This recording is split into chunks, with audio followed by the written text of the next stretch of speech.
Joining us now is Mike Allen, senior political reporter, chief political correspondent with Politico.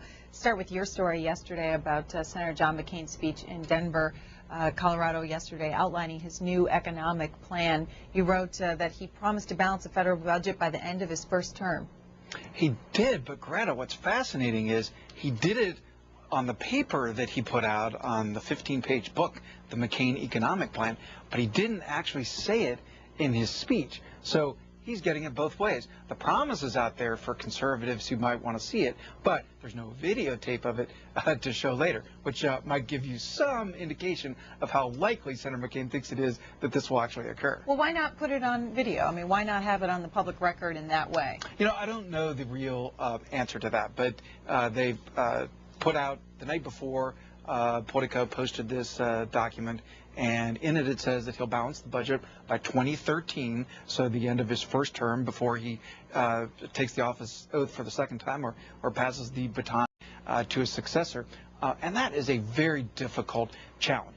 CBO, Congressional Budget Office figures suggest that it might involve cutting 1/3 of spending that's not committed by law, including defense.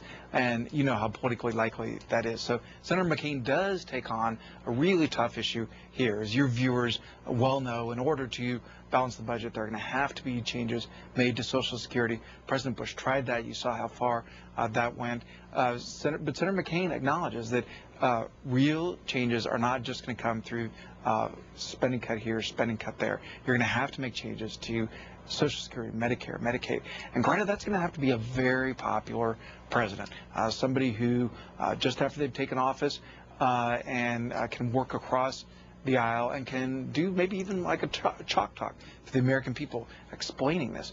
And President Bush thought that after he was reelected, he had the big electoral victory, a big popular victory, that he would have the mojo, that he would have the political capital to do it. And it just didn't happen. It was just too tough. Now, it's clear from Senator McCain's record, things he said in the past, his language today, that if he got in office, he would have probably big Democratic majorities in the House and Senate. He would work with those chambers to cut benefits, waive future benefits a little bit, increase the Social Security taxes or the amount of income that's taxed for the very wealthy.